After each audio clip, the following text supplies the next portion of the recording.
Se abre la sesión.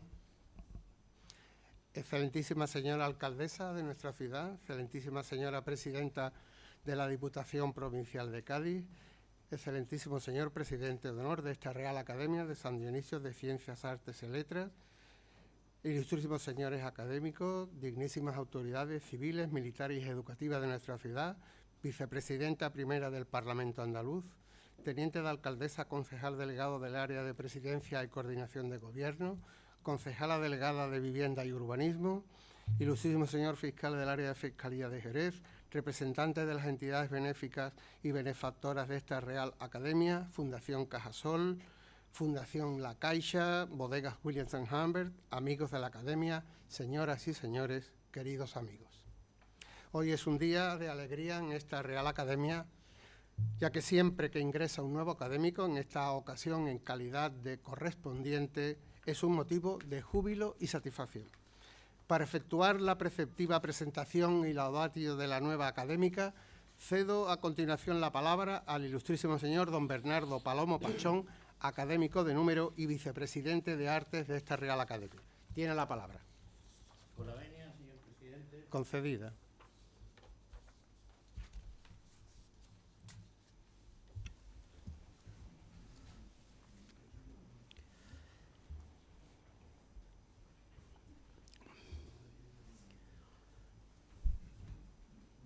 Excelentísima señora alcaldesa de Jerez, doña María José García Pelayo, excelentísima señora presidenta de la Diputación de Cádiz, doña Almudena Martínez del Junco, excelentísima, ilustrísima señora vicepresidenta del Parlamento de Andalucía, doña Ana Mestre, excelentísimo señor presidente y presidente de honor de esta academia, dignísimas autoridades, ilustrísimos académicos, compañeros de corporación, señoras y señores.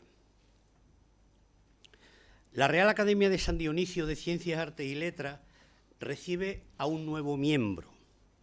Eso es el discurrir lógico de una institución que está viva y al servicio del conocimiento en general, de la cultura y, por supuesto, vehículo para relación absoluta y suprema con la ciudadanía, con Jerez y sus infinitas circunstancias. Academia que ha de rodearse de los mejores, que tiene que acoger en su seno a todo aquel que aporte, que genere riqueza espiritual, que ofrezca saber y sentido, que potencie las nobles artes, las ciencias exactas y el sublime testimonio que encierra la historia, la eterna grafía de lo que se ha escrito con hondura y que va a permanecer en la inmensidad de lo perdurable. La Academia se viste de gala con una nueva incorporación, una nueva académica que encierra todos los valores exigibles para formar una nómina excelsa donde los nombres se sustenten con el supremo poder de la valía, no con los oropeles insustanciales que se otorgan con el argumento de lo que poco vale y es efímero. Llevo desde hace tiempo sabiendo que Elena Aguilar Barderas, nuestra recipendiaria, debería ser académica. Se merecía ocupar un puesto en una corporación de mujeres y hombres de valía, de personas ajustadas a la verdad y a los demás dictámenes del conocimiento, de lo cierto y de lo eterno. Creo que Elena Aguilar era necesaria. Aquí está, y yo, académico sin tanto mérito, me siento doblemente feliz. Lo soy por desde ahora compartir espacio institucional y también por cumplir la noble encomienda de haber sido elegido para la presentación de su ingreso. Gracias al señor presidente y a su Junta de Gobierno por la decisión de su nombramiento. Gracias, compañeros académicos, por haber ratificado tal decisión y gracias, señoras y señores, por su presencia y acompañamiento a la desde hoy ilustrísima académica. La naturaleza, esa que en estos momentos está siendo tan dramática y que está dejando una secuela de dureza y desolación en muchas zonas de Jerez, en nuestros pueblos queridos de la provincia y del resto de Andalucía, permítanme que recuerde un gran, con mucha emoción y sinceridad desde aquí para los que están sufriendo las consecuencias de la lluvia. La naturaleza, digo, se rige por sistemas que se adentran en la perfección del más absoluto rigor científico. Esa naturaleza, bella en extremo y a veces desorbitada y hasta desesperante, es un cúmulo de perfección y de sentido exacto de la medida. En palabras de entendimiento unánime, la naturaleza es proporción, es verdad, es línea continua de rigor, desarrollo y desenlace de lo que es ciencia pura e inequívoca. Gestos sabios que se unen en una filosofía matemática que estructura una realidad superior y que se manifiesta, sin nosotros ni siquiera saberlo, como eje superior de la grandeza, de lo bello, de lo sutil, de lo exacto, en definitiva, de todo cuanto existe y es. Elena Aguilar es, sin muchas dudas ni posiciones de exageradas hipérboles, la mayor entendida en el difícil mundo del toro. Hoy, que todos saben de todo, sin tener conocimiento de nada, que osan pontificar de lo que es casi imposible de saber, que te hablan gratuitamente de cualquier circunstancia, que definen sin haberlo contemplado un pase eterno del genio de la Puebla, o que argumentan estúpidamente sobre el miedo del que ha sido el más grande, faraón de lo mediato y extremo perdurable de lo que no tenía fin, se dictamina como verdades lo que nace tocado por una varita divina que lancea la verdad suprema del toreo. Saber de todo es tan difícil como torear de verdad. Elena Aguilar conoce todos los entresijos porque los ha vivido de primera mano, porque tuvo el mejor maestro en la sapiencia de su padre, aquel genial Manolo Aguilar, hombre de bien, señor donde los hubiera y aficionado cabal, y también porque es, junto con su hermana, mi querida María José, asidua en los tendidos de casi todas las plazas del orbe taurino. De toro sabe quien ve toros en directo y muchos ni siquiera eso. Ella domina el medio, sabe estar en todos los terrenos y templa la razón como nadie. Por eso, la casi imposible verdad de lo que ocurre en la plaza a ella no se le escapa. Es la mayor conocedora de un loco de la desembocadura del Río Grande que se puso en el sitio que nadie osó jamás pisar y en el momento antes de que nadie lo hiciera. Sabe de Ojeda más que Ojeda. Por cierto, señora presidenta de la Diputación, permítame el atrevimiento de solicitar desde este docto atril el nombramiento de hijo predilecto de la provincia de Cádiz para Paco Ojeda. Digo que Elena Aguilar sabe de Ojeda más que Ojeda, y lo sabe porque lo ha seguido por todo el mundo, pero además tiene en la cabeza todo el toreo. Cuando todos nos deslumbramos por la brillantez que puede proporcionar lo sublime, ella analiza casi científicamente lo que a los demás, solo y sin saber por qué, nos ha pellizcado mínimamente el alma. Por eso, para ella, y creo que es para la única, el toro y sus circunstancias es casi una ciencia exacta, un sistema matemático de proporciones ajustadas a la mejor medida.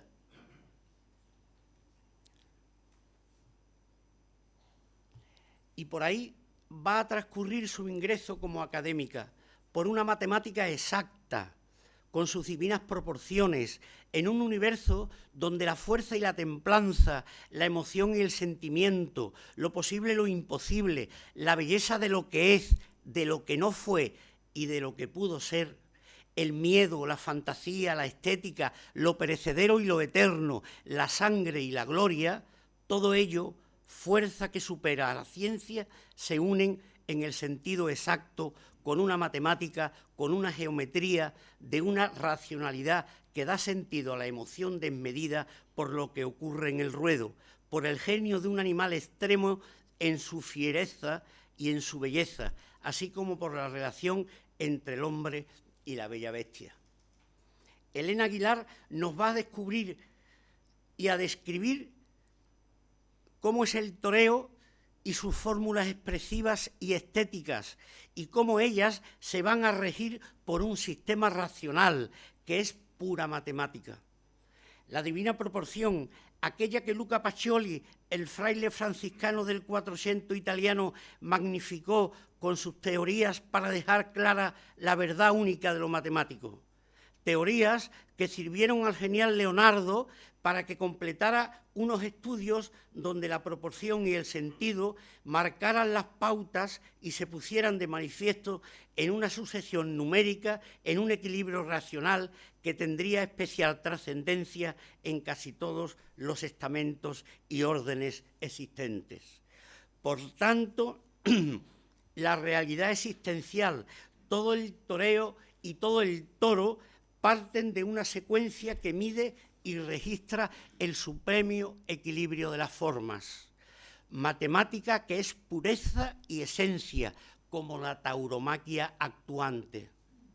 La proporción divina de Pacioli, el número áureo, no es entelequia, es realidad superior, ese ente artístico supremo que genera la máxima posibilidad, sirve de base a una teoría que es producto de la agudeza visual de la que más sabe de un mundo tan radical y abstracto como es el toreo. Señoras y señores, Elena Aguilar, que es profesora, que es matemática, que ha dirigido con mano firme, serena y sensata el Colegio de la Compañía, que ha sido rey mago, que preside la tertulia taurina los 13, que es conferenciante lúcida y cabal, que es taurina sabia y sin reservas, que profesa la religión ojedista, entra en la academia no por la puerta de cuadrillas, sino por la puerta grande, poseyendo el mejor, el indiscutible cartel de una sabiduría que es consustancial con todo lo que hace. Con ella, nuestra docta corporación se viste de luces y engrandece. Maestra, va por usted, y con el permiso del señor presidente tiene la palabra. Muchas gracias.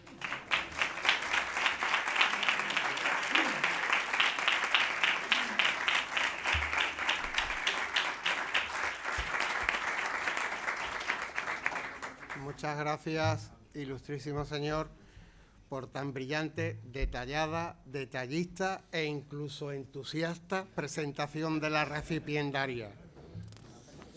A continuación, me complace ceder la palabra a la conferenciante de esta tarde, ilustrísima señora doña Elena Aguilar Bardera, para que pronuncie el discurso de toma de posesión como académica correspondiente de esta Real Academia de San Dionisio de Ciencias, Artes y Letras, bajo el título La belleza medida, proporciones áureas en el toreo.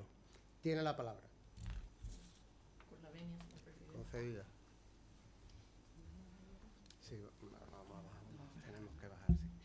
Cada uno con el sitio más corto. Eso es.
¿Ahí?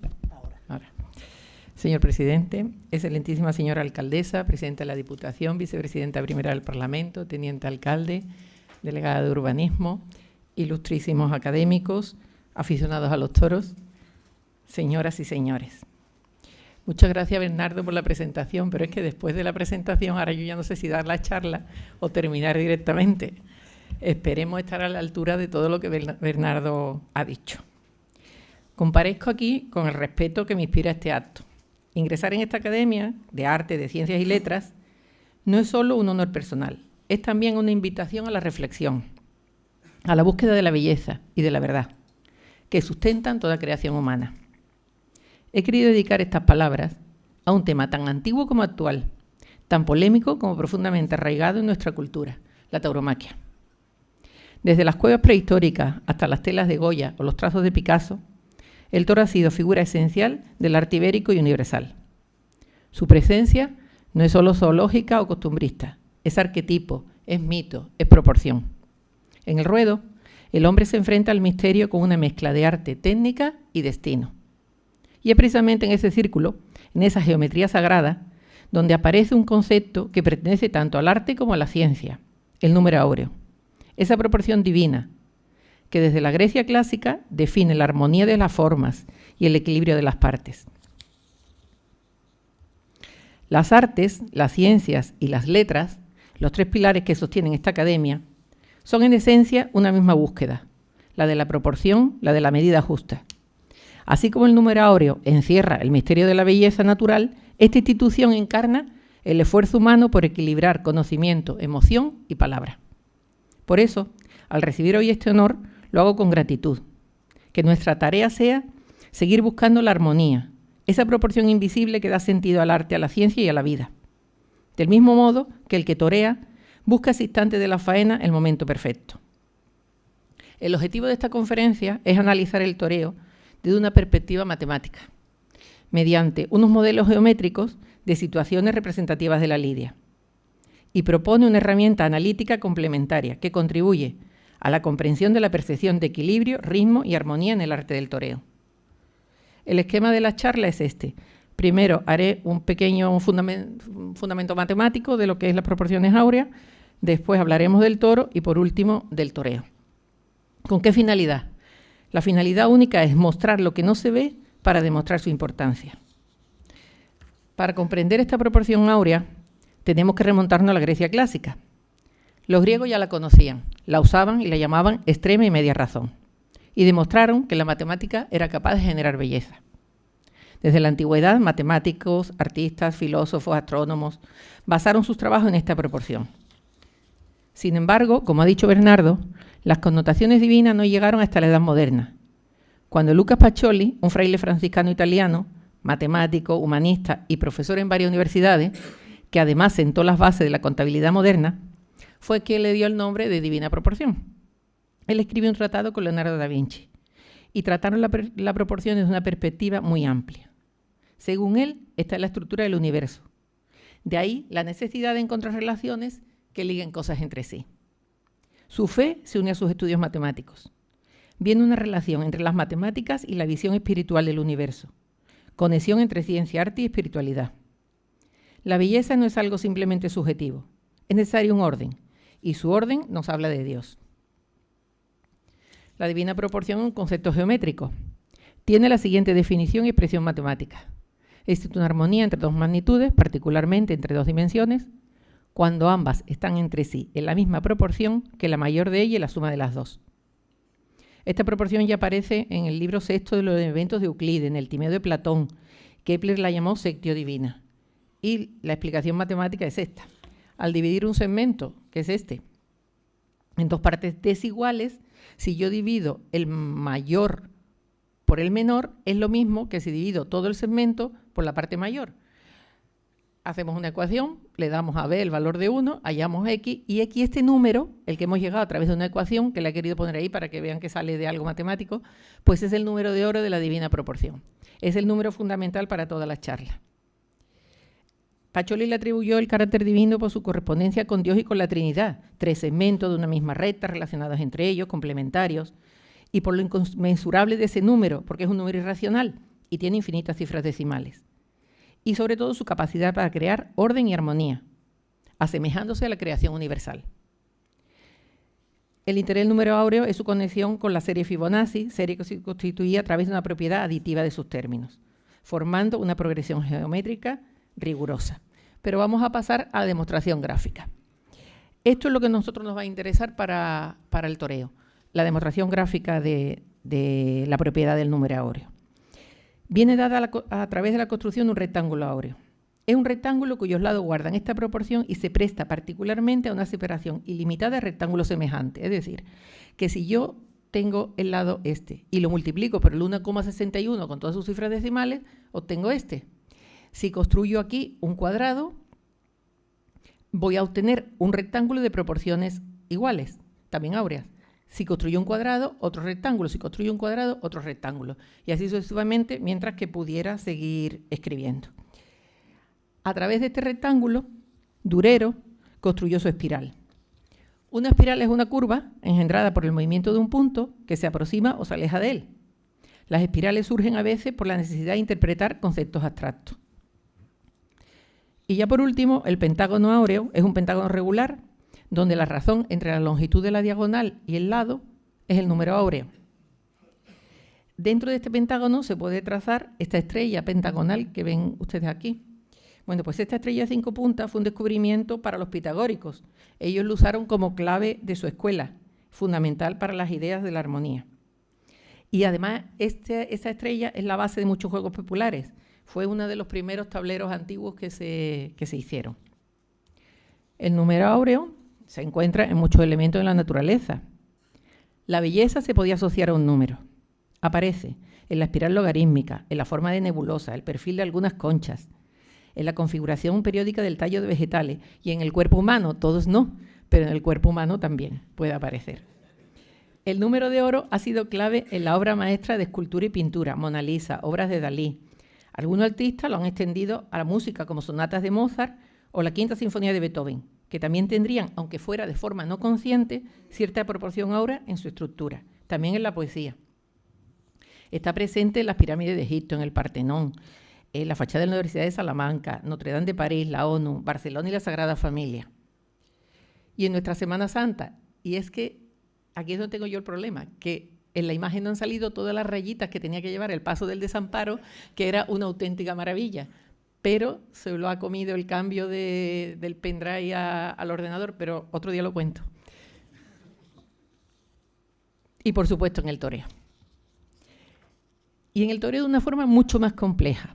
Son muchos los elementos y los datos a tener en cuenta, pero de verdad es apasionante. La tauromaquia, vista desde esta mirada estética, participa también de esa búsqueda de proporción. El pase, el giro, la distancia entre el toro y el torero, los ritmos, el parar el tiempo, todo obedece a una intuición profunda de medida y armonía. En ese instante, el cuerpo humano y la fuerza animal encuentran una proporción secreta, la medida justa entre el riesgo y la belleza. El número áureo simboliza el equilibrio entre lo racional y lo intuitivo, entre la forma y el alma. Esa misma proporción, invisible pero sentida, es la que sostiene los grandes actos creativos y, ¿por qué no?, un pase de capote o uno de muleta, que alcanza la pureza de lo inefable. ¿Ya? Dos toreros aparentemente muy distintos en su forma de torear son el eje de la charla, pero dos grandes figuras. Uno es Rafael de Paula y el otro Paco Ojeda. El primero, reconocido como artista por todo el mundo, y el otro un auténtico genio, motor de cambio en el toreo. Ha habido un antes y un después de la llegada de Paco al mundo del toro. El estudio es a través de fotografía de ellos dos. Y después he estado analizando muchísimos toreros y se encuentra con algo lógico. Todos no cumplen las proporciones áureas. Por eso, a veces, cuando se está en la plaza y se dice, no le está haciendo mal, pero no llega al público.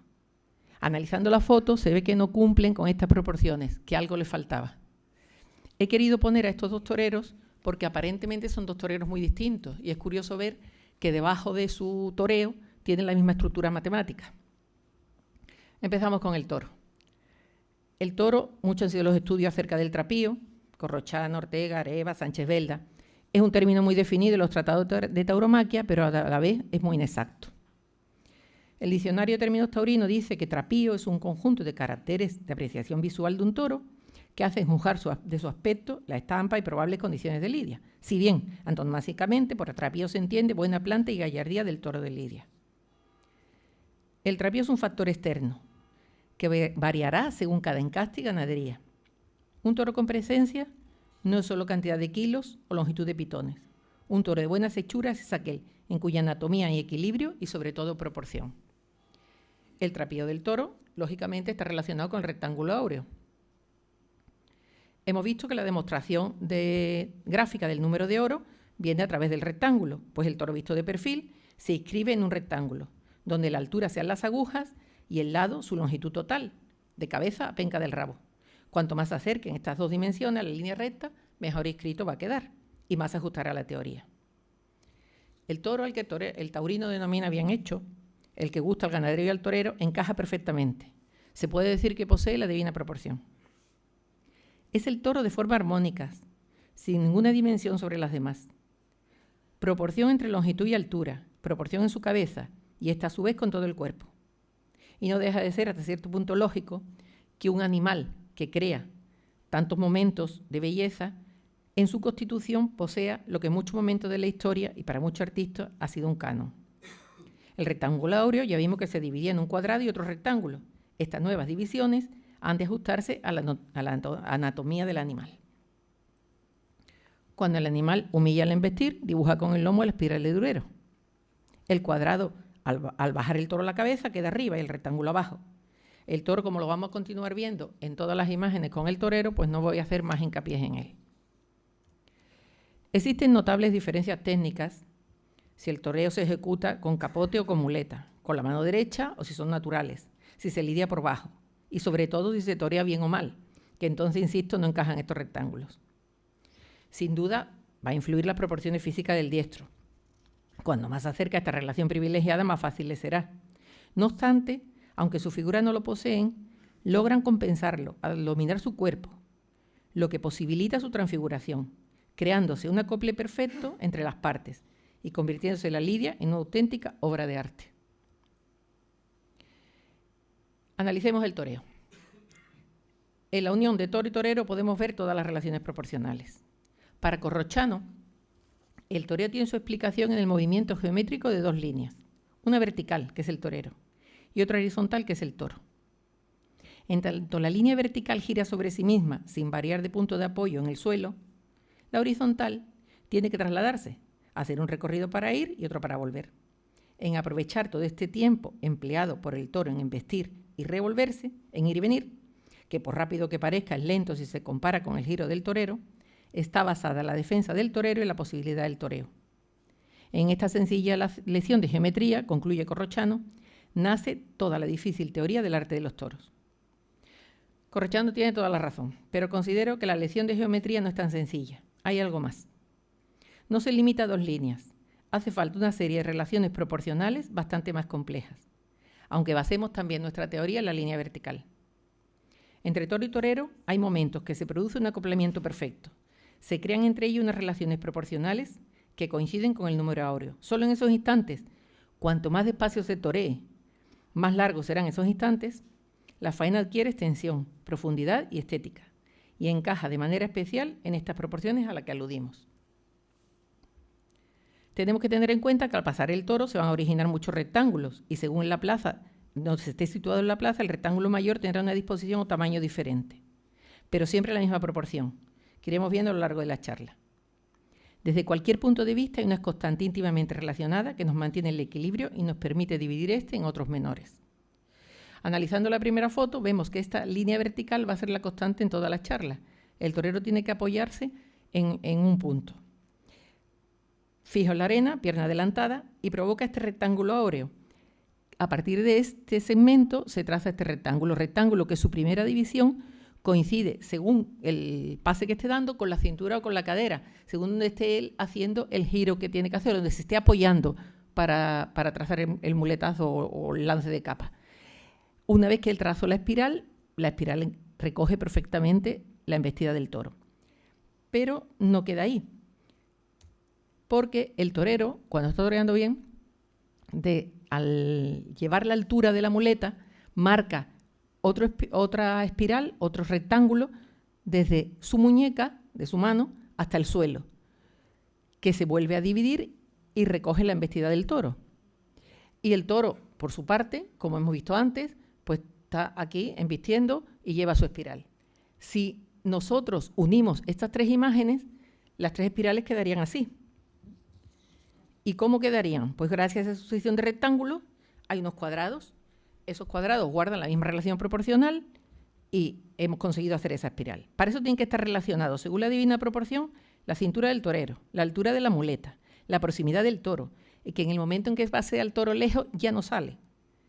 El giro de caderas y brazos, y reunirse con el toro en el centro de la suerte. Tan fundamental son el toro y el torero como los huecos que se producen entre ellos. Y hay que observar que las tres espirales se cortan en un punto. Como aquí le faltaría un puntito más, porque Paco puede llevarlo un poco más para adelante al toro, pues le encajaría aquí, seguirían estando las tres y coincidiría con la vertical de él, que eso lo vamos a ver también en otras imágenes.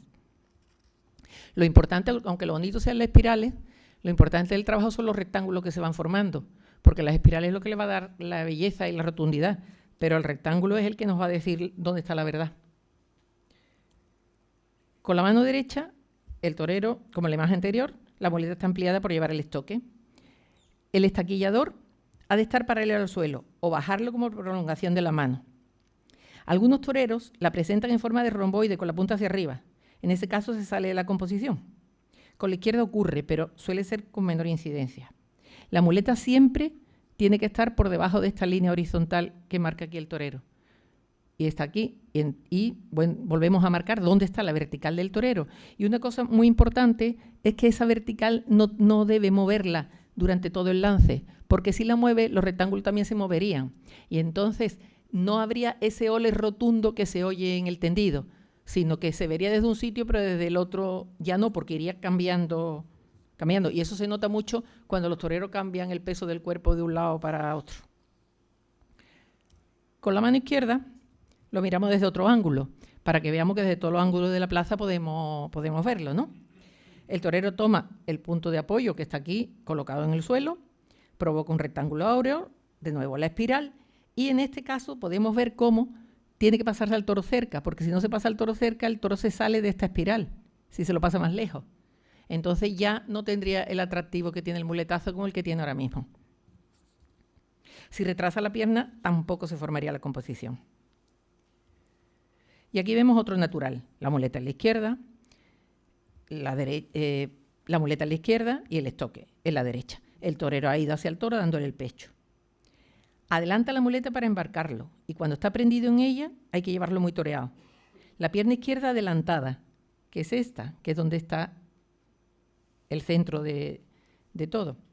El toro describe una curva para pasarla, según le manda la muleta, y cuando el brazo ya ha extendido al máximo la muñeca, aún es capaz, con un suave giro, prolongar el recorrido del toro detrás de esos vuelos. La elegancia y aparente armonía no son suficientes si debajo no hay un equilibrio estable. Ese segmento vertical, vuelvo a insistir, tiene que estar ahí porque el torero tiene que estar fijo en la arena. Y hay toreros, como en este caso, que él mismo con su colocación son capaces de formar un rectángulo áureo solo ellos al colocarse.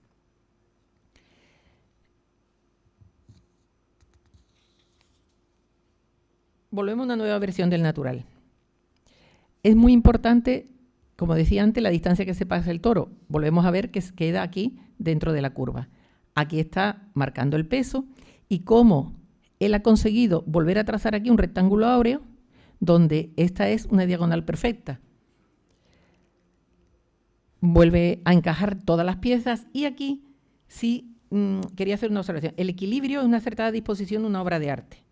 Y es muy importante ver las masas y los vacíos, porque al arquear el cuerpo o en la forma de poner la muleta pueden quedar unos espacios vacíos y eso también forman parte de la composición, siendo muy importante a la hora de conseguir la armonía. Esta imagen es un prodigio de proporciones y entonces le he puesto encima también para analizarlo desde la estrella pentagonal y desde el polígono. Observad cómo esta misma línea, que es la fundamental, aquí coincide perfectamente con la otra, cómo la distancia que marca entre el toro y el pico de la muleta y cómo aquí se forma un triángulo áureo, cómo esta diagonal va a coincidir casi con el torero, cómo aquí va a marcar por donde justo quiere que lleve la cabeza el animal. El toreo por bajo es hondo y también es intenso. La pierna adelantada y flexionada, cargando la suerte. Recoge al toro y la muleta le hace humillar. Solemne, sereno y armónico. Dan intensidad a la faena, ya se realice, como comienzo de esta o de preparación para la estocada. En caso de ser ayudados, ambas manos sostienen la muleta y la espada, los dos brazos al unísono, marcando al toro la curva a seguir. De nuevo, al doblarse con el toro para llevarlo por bajo, se vuelven a formar las mismas proporciones. Y además aquí se forman muy fácilmente, por eso tienen mucho eco y mucha aceptación por parte del público cuando un torero empieza o termina la faena con este tipo de muletas. El torero está apoyado aquí y aquí recoge la embestida del toro. Son muletazos de gran belleza. Siempre, igual que antes, la muleta tiene que quedar por debajo de esta línea horizontal. Aquí en el caso es la cintura la que está haciendo que el toro pueda avanzar y por eso está aquí la línea. Y la muleta, ya digo que está por debajo. Este es parecido y ven, el toro también está encajado perfectamente en las proporciones de igual manera que el anterior. El pase de pecho. Este pase de pecho es normalmente el remate de una serie con la muleta, pero se puede rematar de otras formas. Esta imagen es un importantísimo día, 18 de mayo de 1988. La faena de Paco Ojeda Dédalo marcó un antes y un después en la historia del toreo. Tras el último pase de la tanda, el torero, sacando el palillo de la muleta por debajo de la cara del toro, lo hace girar, cita prendiéndolo. Mantiene todo el equilibrio proporcional que tuvo el natural o el derechazo anterior, en el caso de que vaya ligado a él, permaneciendo la vertical en el mismo punto. Por tanto, se remata perfectamente una serie, aunque hay otras muchas formas de terminarla. Pues vamos a analizarlo. El eje de la composición es el pie derecho del torero. Ese punto no va a variar. La composición está formada por dos rectángulos áureos superpuestos, uno que vemos aquí, que es el que ahora mismo está viendo todo el público, y otro que está aquí, que en principio parece que es para nada, pero vamos a ver la importancia que tiene al final del lance. Y aquí hay una parte común de intersección entre los dos rectángulos, que es la distancia que marca él con su muleta, el toro y todo esto, esta intersección. Si lo vemos aquí, aquí no ha variado nada en absoluto, solamente que él ha adelantado la mano porque el toro tiene que ir pasando, pero ha mantenido este y ha mantenido este, con lo cual la plaza está recibiendo esa información desde todos los puntos. Si seguimos, aquí vemos de nuevo en la primera imagen y cómo está la muleta y cómo la muleta mantiene el mismo rectángulo con el mismo tamaño. No ha sacudido, o sea, no ha movido la muleta hacia arriba y hacia abajo, con lo cual al toro le da una estabilidad tremenda, es de una suavidad tremenda cuando está toreando.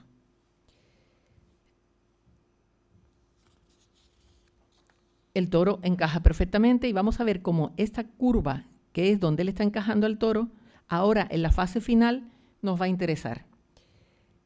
Las espirales, por supuesto, que continúan cortándose todas. ¿Y cómo termina el muletazo? Esas son las dos fases primeras y esta es la fase última. Ha traído al toro justo donde él quería traerlo, que era donde había marcado esa línea discontinua que habíamos colocado, y aquí está la embestida del toro que la trae aquí y la lleva hasta aquí. Y la separación entre los dos rectángulos sigue siendo la misma, y como eso en una plaza de toros hace que sea de una rotundidad absoluta. Ese es el ole largo el que resuena en la plaza. Porque es que es impresionante cómo cuando hay un lance de este tipo se ve la reacción del público. Y vamos a pasar al toreo con el capote. Con el capote se produce el primer contacto del torero con el animal. Es uno de los momentos de mayor plasticidad a lo largo de la lidia. La Verónica es la más habitual de la suerte de capa, lance fundamental. Adquiere, como en este caso, la perfección. El cuerpo del torero describe un suave giro, las piernas separadas y adelantadas, la del lado por donde torea. Los brazos mandando. El toro avanza fijo en el centro de la capa. Es el momento en el que se recrean en el lance, mientras el toro lo rodea. Las manos bajas hacen que se cumplan las proporciones, mientras que el capote continúa en su armonioso despliegue. Hay una frase, un texto muy bonito de Rafael de Paula que describe la Verónica. Dice, en cada lance de la Verónica hay que dejarse allí el alma, hacerlo con alma, con todo el sentimiento, mientras que te dé tiempo a soñar, mientras vas haciendo pasar al toro. Lo importante de esto de Paula es que él dice que lo importante es hacer pasar al toro, no que el toro pase por allí, sino hacerlo él pasar. El torero tiene que ser el que en todo momento sea el que tenga la autoridad sobre el toro, porque si no, podemos encontrar momentos de mucha plasticidad, pero momentos sueltos. Las proporciones tienen que mantenerse durante todo el tiempo. Y analizando la foto esta de Rafael de Paula, he hecho aquí un dibujito para que se vea mejor, porque la foto era un poco oscura. Aquí tenemos el rectángulo este de la línea continua que traza esta espiral donde él está trayendo al toro cuando lo ha traído, y con la otra mano está trazando otra espiral, que es este rectángulo de línea discontinua que lo está sacando con esta otra mano. Fundamental que él no se mueva, sino que solamente haga un giro de cintura o de cadera, según. Y Paula, con la misma inclinación de su cuerpo, él es capaz de crear un rectángulo áureo. Y esos rectángulos pues hacen que haya una nueva espiral. Todos estos rectángulos que he dicho están delimitados por su pie izquierdo, su mano, o sea, no van pasando por cualquier punto. ¿Ves que aquí es donde él está apoyado, que se ve aquí? Es donde está apoyado, donde le da la fuerza al lance. Una media verónica, según Miguel Ángel Badanelli, era un monumento y solo era media. Y es verdad, una media verónica puede ser de proporciones ideales según cómo sea ejecutada. Es un remate muy frecuente para terminar una serie. El torero, aunque tenga los pies juntos, no guarda menor equilibrio. Bueno, pues esta composición está encajada en varios rectángulos áureos, todos con la misma relación. Uno es el trozo de capote que está toreando, porque Rafael está toreando con este trozo de capote, el toro, el torero y la composición completa. Al estar iniciándose el lance, la espiral es mucho más amplia. Siguiendo el estudio de la composición, encontramos el cuerpo del torero, la mano derecha, forman este rectángulo, marcando la diagonal con el brazo. Por esta sucesión de cuadrados podemos construir una nueva espiral. Si observamos de la línea discontinua hacia abajo, vemos que aquí está el capote, y cuando lleguen aquí, pues lógicamente se van a cruzar todas las espirales. He querido poner la media verónica desde otro punto de vista para que se vea que desde distintos puntos de vista de la plaza pues podemos seguir viéndolo, ¿no? Aunque la imagen sea muy parecida. Es un lance de gran belleza, estético. Como decíamos antes, entra en juego el movimiento de las dos manos. Y fíjense ustedes qué cosa más bonita. Con esta mano le está dando la salida y con esta se lo ha traído. Y como la línea es justo la del capote, como aquí en su cadera, es la prolongación también del capote.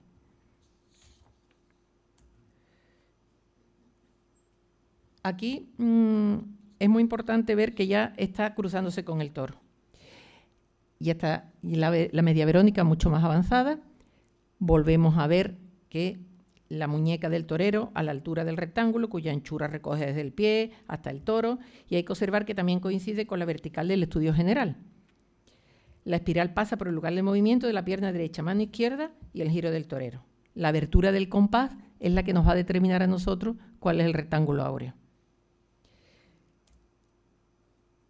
Él forma con su cuerpo de nuevo la espiral como lo hacía antes, y es curioso ver cómo desde cada uno de los puntos, esta es la línea vertical, esta es la que acerca al toro, y cómo el torero es capaz de, desde cada punto de él, ha dirigido perfectamente la embestida del animal hasta que le ha dado la salida.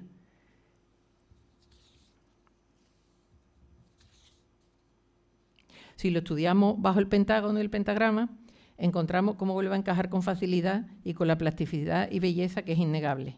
En general, los lances de capa, la larga cambiada, la chicuelina, los galleos, la revolera, Todos esos remates son de mucha apariencia y vistosidad, porque es muy fácil conseguir las proporciones áureas con todos ellos. Vemos como aquí vuelve a esto, vuelve a abrir el compás. Aquí el capote, que el que está mandando es el que determina este triángulo, como la altura de la cabeza del toro, incluso el pitón, está también determinado por otra de las diagonales. Y vamos a pasar ya a la estocada. La muerte es lo más puro que tiene el toreo, pues es la suerte más comprometida y donde tiene que verse que has dominado al toro. Es una frase de Rafael Ortega. He querido traer aquí a Rafael Ortega, primero porque yo lo quería mucho y gracias a él aprendí muchísimo de toros, porque ha sido un gran estoqueador, pero también ha sido un gran muletero. También puede existir belleza en una buena estocada. Aquí más que en ningún momento tiene que haber equilibrio, ritmo y armonía. La suerte de matar se ha llamado a lo largo de la historia la hora de la verdad, o la suerte suprema. Antiguamente, toda la faena estaba solo y exclusivamente en función de la estocada. El brazo derecho avanza hacia la cruz, mientras la izquierda dirige la embestida del toro. En ese instante, el torero le da la salida. Al entrar a matar, se produce una relación entre la altura a la que se colocan las dos manos. Esa relación es la que marca la ejecución. No obstante, el cuerpo del torero, con la mano que lleva la espada, también mantiene la misma relación proporcional. Al volcarse sobre el morrillo, describe una espiral, donde la relación entre su altura y la mano derecha se corresponde con el número de oro. A su vez, la mano de la muleta, a la izquierda, envuelve la embestida. Aquí está el torero, donde ve, y aquí coge la embestida. Y con la muleta está recogiéndolo.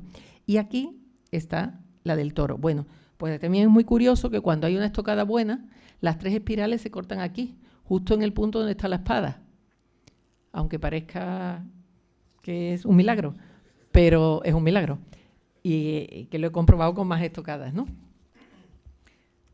Bajo todo este entramado matemático, estético, intuitivo, siempre aparece la inteligencia. El artista, por tanto el torero, no se puede separar de su faceta intelectual.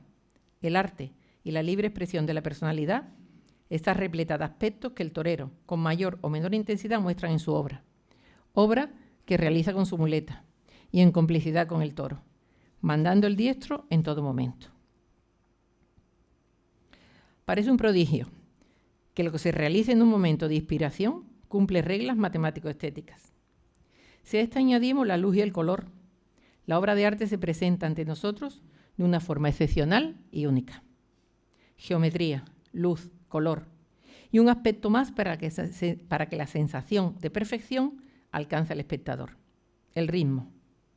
Los ritmos originan interrelaciones proporcionales y cuando logra ejecutar con claridad de ideas, se crea una complicidad entre el público y el artista, donde la expresión de las emociones se entremezclan y la misma obra tiene para cada uno una forma de experimentarla y de sentirla. La faena, de principio a fin, ha de tener extensión y profundidad en todos y cada uno de los momentos. Torear con temple y sin prisa. Otro aspecto que tener de la faena es llevar al toro prendido en la muleta encadenando los muletazos. Al ligar los pases se mantiene mayor ritmo y un enriquecimiento de la faena al conservar la proporción desde un mismo punto de vista durante toda la tanda, siendo fundamental que cada pase tenga unidad interior. El atractivo que posee el cambio de mano o el ayudado es la prolongación de las proporciones a partir de una nueva, construida sobre las dimensiones de la que acaba. A partir de aquí, cada uno podrá pensar, a lo mejor, en Morante, en José Tomás, o cada uno que piense en el que sea. Efectivamente, podríamos hablar de algunos, pero eso obligaría a hacer un análisis de cada uno de ellos, porque aunque todos tengan el mismo entramado matemático, cada uno después tiene sus variantes y son distintos. Por lo tanto, el tiempo es limitado y aquí lo vamos a dejar. Pero todo esto tiene futuro. Toreros nuevos como David de Miranda que buscan esa perfección. Las matemáticas no son solo números y fórmulas. La belleza surge cuando ese orden se hace perceptible y el cálculo se vuelve asombro. Donde la mirada se detiene con asombro, aparece una estructura silenciosa que sostiene lo visible. En las matemáticas, la mente reconoce una verdad que no fabrica. En la belleza, el corazón reconoce una armonía que no controla. Surge el asombro, que es el origen auténtico del conocimiento. Podemos afirmar que la belleza no es un adorno en la tauromaquia, sino una forma de verdad. Muchas gracias.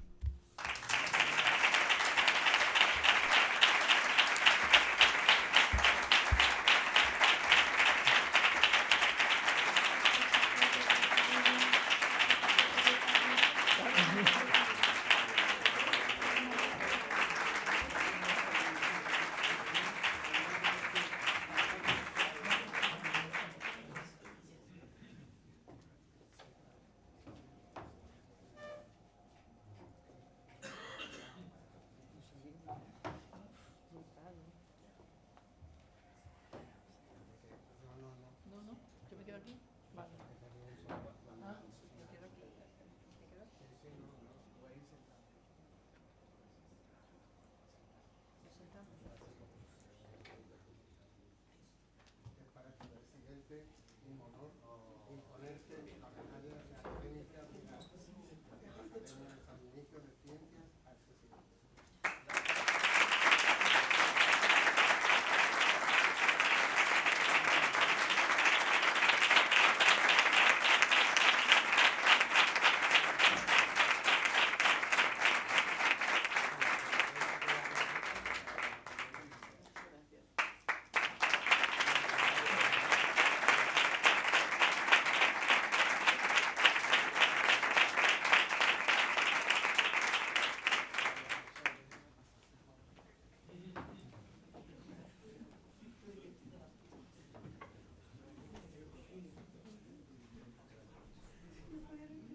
Muchas gracias, querida Elena, por tan brillante conferencia. Con este discurso, la recipiendaria viene a demostrar la relación entre el toreo y las matemáticas, y más concretamente las proporciones, centrándose en la relación existente entre el número áureo y toro, torero y toreo. Es un análisis del toro y de cada momento de la lidia donde se produce en determinadas situaciones unas relaciones que podemos encuadrar en las proporciones áureas. Matemáticos, como se ha indicado, artistas, filósofos, astrónomos, a lo largo de toda la historia, centraron muchos de sus trabajos en una proporción muy presente en la naturaleza y a la vez muy especial llamada por Luca Pacioli divina proporzione, relación matemática y geométrica que genera armonía visual y equilibrio. En este discurso, la nueva académica ha puesto de relieve una idea de singular interés, la noción de belleza medida en el arte del toreo, entendida no solo como una experiencia estética intuitiva, sino como el resultado de un orden interno basado en la proporción, la armonía y el equilibrio. Al evocar la posible presencia de la proporción áurea en la lidia, su reflexión sitúa la tauromaquia en un fecundo diálogo con las grandes tradiciones del pensamiento estético occidental. Desde esta perspectiva, el toreo se revela como un arte del espacio y del tiempo en el que los movimientos del torero, la embestida del toro y la geometría del ruedo se articulan conforme a una lógica interna que trasciende lo meramente técnico. La belleza que de ahí se deriva no es accidental ni puramente emotiva, sino consecuencia de una medida implícita que confiere a la acción taurina claridad formal, ritmo y sentido de plenitud. Esta aproximación permite comprender la tauromaquia como una manifestación artística comparable en sus fundamentos a otras disciplinas clásicas en las que la proporción ha sido principio rector de la forma.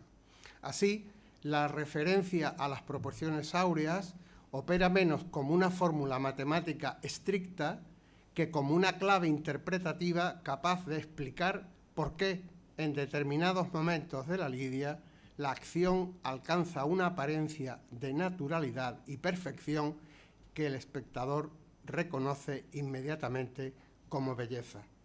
Muchas gracias, Elena, por tan brillante discurso que confirma el profundo sentido estético que te adorna y el compromiso para construir una pieza de ingreso académico de la cual puedes estar profundamente orgullosa. Enhorabuena. Antes de finalizar, me gustaría aprovechar la oportunidad que tenemos hoy al contar con la presencia de la excelentísima señora alcaldesa para que nos dirija unas breves palabras de salutación a tan distinguido auditorio. Tiene la palabra. Bueno, Juan, muchísimas gracias, presidente de la Real Academia de San Dionisio, las Ciencias, las Artes y las Letras. Muchísimas gracias por tu invitación. Querida presidenta de la Diputación, querida Almudena, presentador, se dice así, de nuestra nueva académica correspondiente, querido Bernardo Palomo, académicos, académicas y ya académica, querida Elena, señoras y señores, compañeros de corporación y especialmente vicepresidenta del Parlamento de Andalucía. Darte las gracias porque no solamente has ingresado en la academia y has engrandecido con ello la Real Academia, sino también porque has entrado por la puerta grande. Ha sido impresionante escucharte, Elena. Yo tengo que contar que en alguna ocasión he escuchado a Elena hablar de la proporción áurea en relación con nuestras imágenes, con los titulares de las distintas hermandades de Jerez, en relación con los pasos de la Semana Santa de nuestra ciudad. Podría hacer una conferencia, entiendo que no me estoy yendo, similar en relación con nuestra Semana Santa, querido Miguel Ángel, y creo que eso nos serviría a todos para ver también el arte puro que significa, aparte de la espiritualidad, la Semana Santa de Jerez. Lo que me has dado casi miedo. Yo soy tu amiga, tú no nos mirarás así a todos, ¿no? Yo te quiero un montón, Elena, te lo aseguro. No sé cómo nos miras a todos, si nos analiza, me gustaría que casi que nos contestara, porque es verdad que no sé si vas buscando siempre, posiblemente por profesión, también por vocación, no sé si vas buscando la proporción áurea y si esa proporción áurea existe en muchos más aspectos de la vida. Yo creo que la proporción áurea posiblemente sea la mesura, sea la moderación, sea el orden, ¿no? Posiblemente, no lo sé. Pero hoy nos ha dado una lección y si la proporción áurea hiciéramos todo, que nos ocupáramos todo de que existiera, de que fuera una realidad en muchos aspectos de nuestra vida, seguro que todo iría muchísimo mejor. Yo darte la enhorabuena, creo que no solamente decía antes Bernardo que eres una gran mujer, eres una gran amiga, creo que eres una mujer muy inteligente, una mujer que hace las cosas por vocación, que cuando hace las cosas se entrega profundamente, que ama Jerez y estoy segura que Jerez será mucho mejor con ella en la academia también muchísimo mejor. Muchísimas gracias, Elena, y gracias por esta conferencia.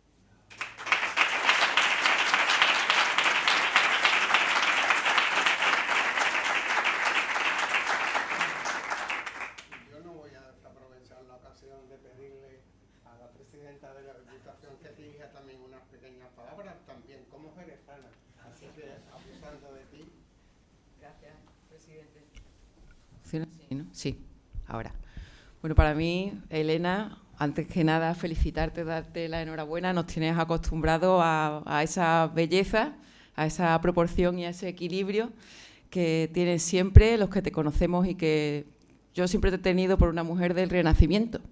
Una mujer que disfruta de la belleza, que disfruta del arte, de la cultura, de la ciencia, y las matemáticas, como tú dices, están en todo, y a Elena la tenemos pues también en todo. Es una institución que ingresa hoy en una institución jerezana, la Real Academia de San Dionisio, pero también la tenemos todos los que la conocemos como una institución jerezana. Una institución que es un orgullo para nosotros, para los que bueno, la conocemos no solo por el colegio, por la Compañía de María, tantísimos años de directora, y le tenemos ese especial cariño, sino también en el mundo de los toros, a los que somos taurinos y disfrutamos también con ese equilibrio y con esa belleza. Pero en todas las ecuaciones que pueden aparecer en la sociedad jerezana, ahí está Elena. Te quiero dar la enhorabuena por hacer de algo tan frío, podemos decir, como las matemáticas, belleza. Belleza y esa sensibilidad que te caracteriza y que conocemos todos de ti y que tenemos siempre cada vez que intervienes en algo, ya sea, como digo, en los toros, en el colegio, en cualquiera de las áreas de tu vida. Enhorabuena, y enhorabuena también a la Academia por tener a esta nueva académica.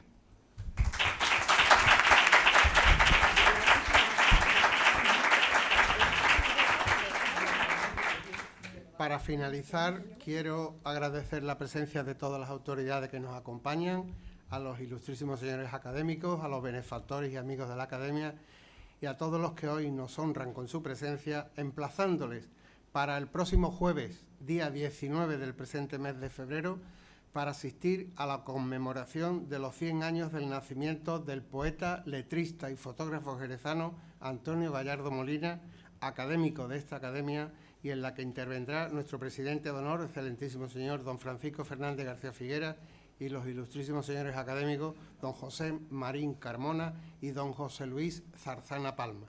Sin más consideraciones, se levanta la sesión. Muchas gracias a todos por su asistencia.